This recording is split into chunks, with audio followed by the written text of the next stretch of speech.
If I just bought a business that's making $200,000 a year, this is exactly what I do to grow it to $1 million a year in the next 90 days.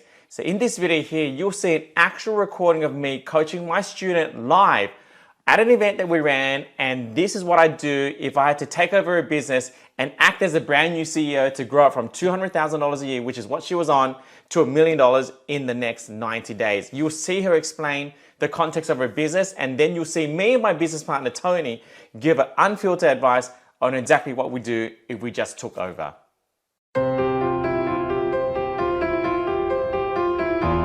My name is Darlene Garcia Brown, and my niche is widows, but even more than just widows. It's widows that are ready to step into the next chapter of their life, right? Chapter 2.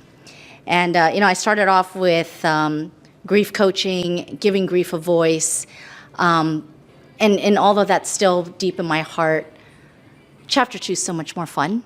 And so that is the direction that I'm going. And Rich has been helping me a lot in that space. I think last year I made about 200,000, so I'm total at 350 right now. I have 2 people on my team. I'm super proud because I finally hired a full-time executive assistant after Tony and Richmond have been telling me I need to do this. But the other person that's on my team is my husband. And so I've hired him to do a lot of my digital stuff in the back end. Part-time, full-time, 24/7, I don't know what he is yet, but he's on my team. So I've got 2 right now. My intention for being here over the next several days is around what Richmond talked about. It's just branding. And I know that we've been talking a lot about that, Rich, you and I, and with helping me with the shadow seed and all that. But I think like the clear steps, and Sim and I were talking about this earlier, like, I don't use my voice enough. I'm not too sure why still, but I feel like being here, you guys are gonna help me to step outside of my comfort zone and really start using my voice a lot more, because I need to have more courage. Like, the widows need to see that Chapter 2 is a beautiful place to be. And they need to see that through what I live and breathe every single day. So that's my intention, is to be here and learn from all of you and really level up on my branding so that I can grow the Chapter 2 movement in a way that I've not been able to this far. So that's me. Thank you. If we were to buy your business, what would be the first 3 changes we'd make? And the distinction I had also as I was thinking about this is, number 1, would I even buy your business? And if not, what would the 3 things you need to do, like to make me want to even buy it? And that is even as valuable as buying it and changing it, right? So I think that's equally great advice. So first, well, I would buy your business. And here's the reason why: because your positioning is unique and it's different, and no one else, not that I know of, is doing it, or if they're not well known, and there's not many people doing Love Again, like Love After Loss. So that, from a positioning marketing angle, it would make me want to buy your business for sure, because fundamentally that is something that is sellable and non-competable until someone else enters the marketplace and copies you. So that's the first thing. So that 100% go all in on that kind of messaging. Right now you got 1 full-time, you just hired a person. Woohoo! 200K in the last 12 months. This is how I would run your marketing. This is how I'd run your marketing. I know that grief does not discriminate against rich and poor. Yeah. Like, rich people don't die less than poor people. Black people don't die less than white people or Asian. Like, everyone goes through grief, right? And so now that we know that, there is no reason for you to have a limiting belief that says that rich people won't buy my product.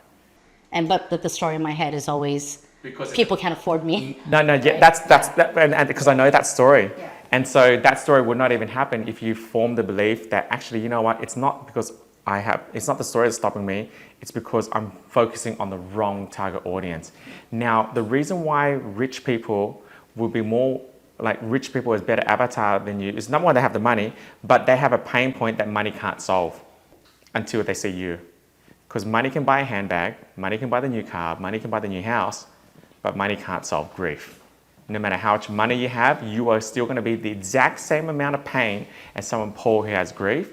And so I'd be thinking, how do I position myself, number one, as the love again, because you're the only one doing it anyway, which is great, but how do I market myself in a way where someone with money is going to be, I need to hire her. And so I want you to reverse engineer if you were a crazy rich Asian, right? And you were scrolling through Facebook, because rich people scroll through Facebook. Rich people watch YouTube. They would go on Instagram. Like, I mean, look at Kim Kardashian. Like, you know what? They are on those platforms. If they're not, what else are they doing? They are on those platforms.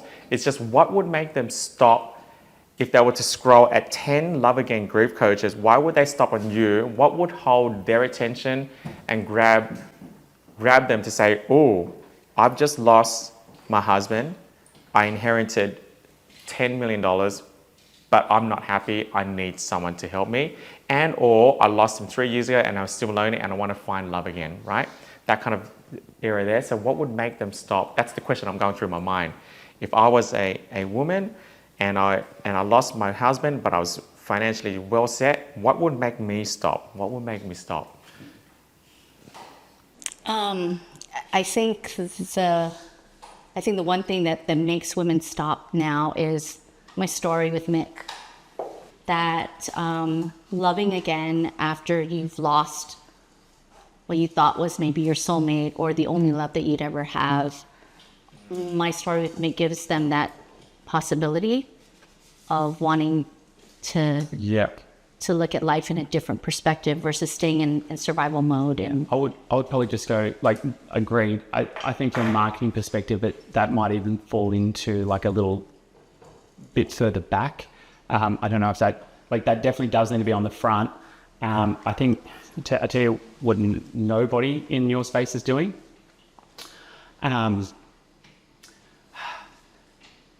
Sad story, but a child at Noah and Bodhi's school, he passed away. He had brain cancer. Yeah, and it was tough. Like, he was in year 5, the whole school knew him, and he's got a younger brother, and he still goes there. And so the family went through a lot of grief. And, you know, the thing that most people struggled with when I was in the schoolyard with them, they were like, oh, Tony, like, I've been thinking about blank's parents. What am I going to do when I see him next? Or like, what about that?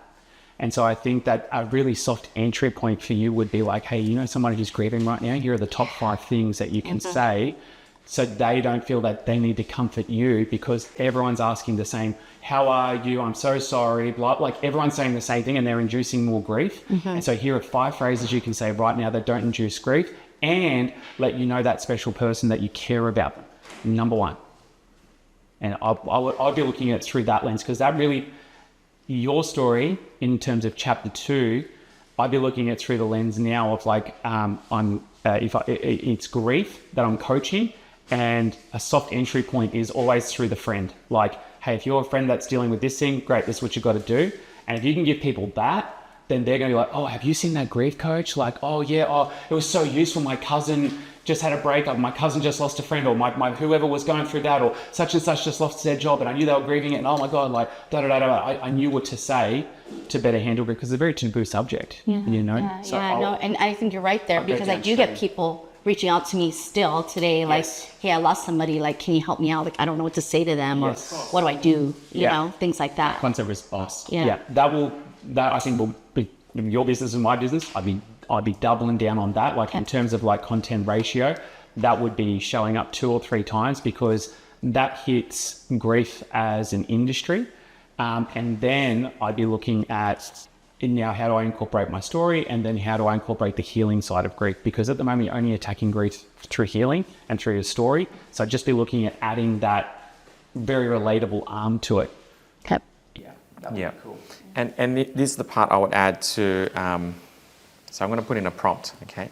So I'm thinking, okay, let's just say, you know, as morbid as it sounds, let's just say Penny passed away, right? And we're financially doing okay, and I'm grieving. What would make me stop the scroll? right? And I thought one sentence will make me stop scrolling. If I saw a grief post, would be something along those. So I'm gonna put a prompt in.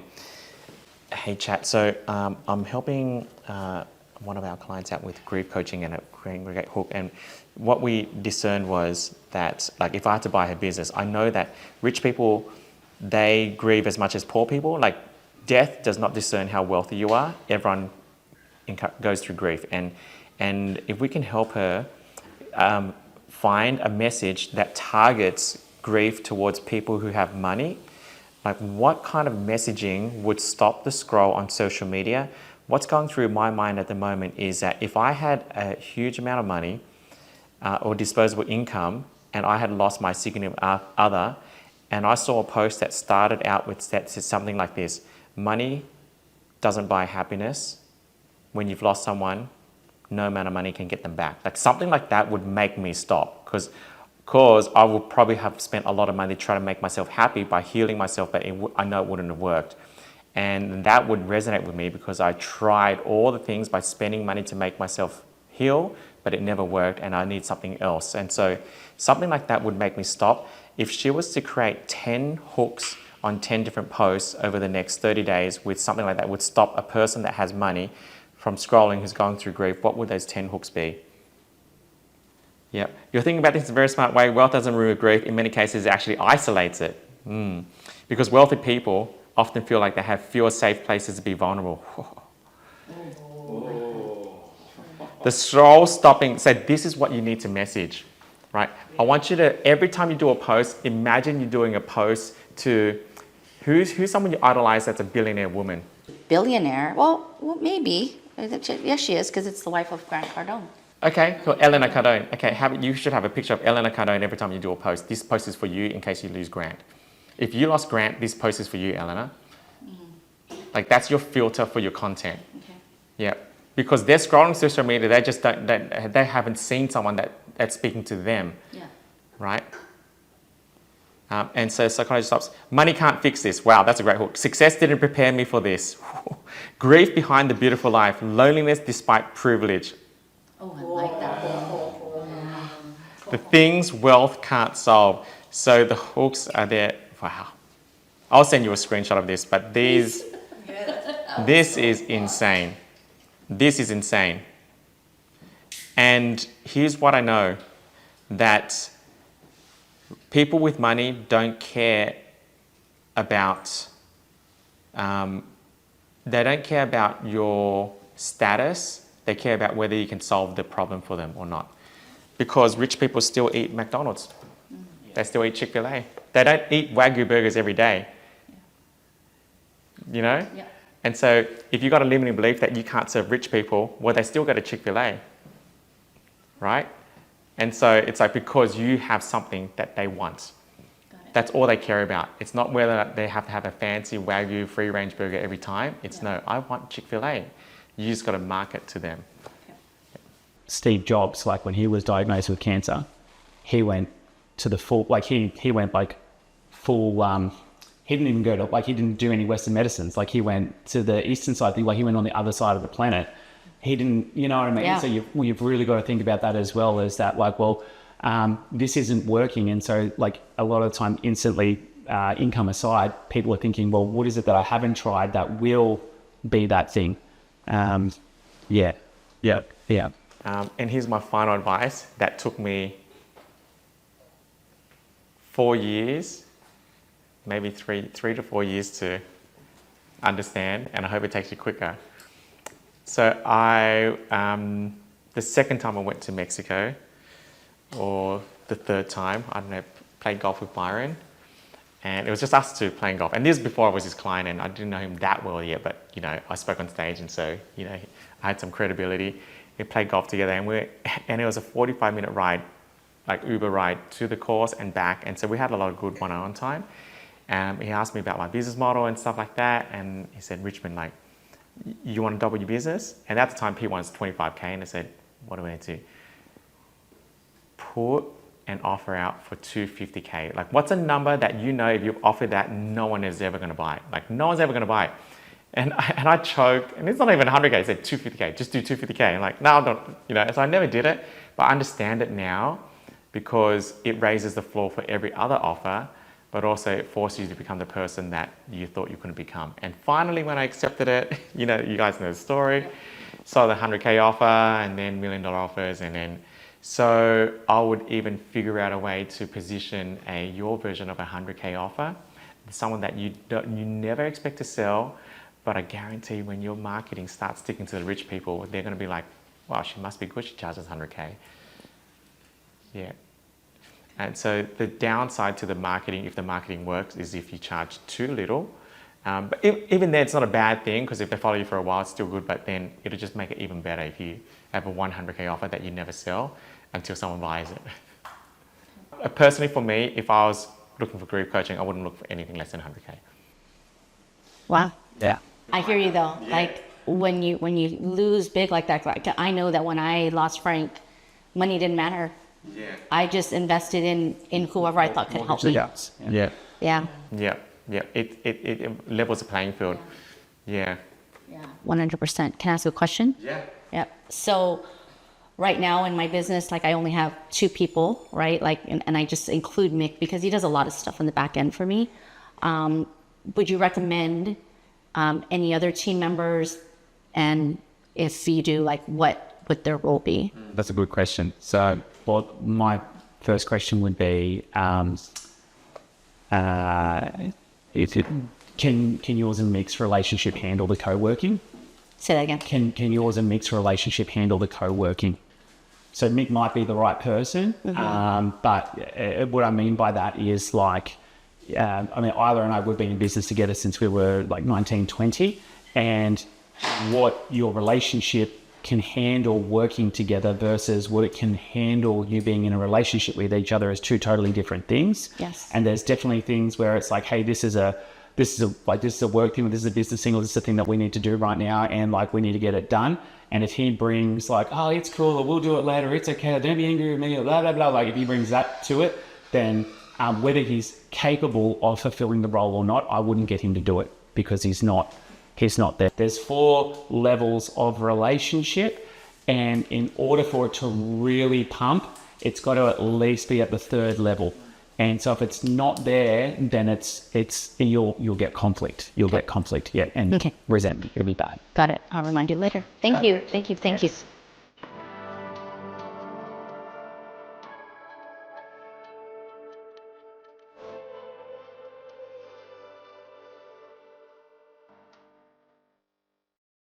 Okay, I trust that was valuable to you. And in case you're wondering, the vehicle that we're using to grow her coaching business is all through Tiny Challenges, which is in my book, which you can grab for free, just cover the shipping, forwarded by Russell Brunson.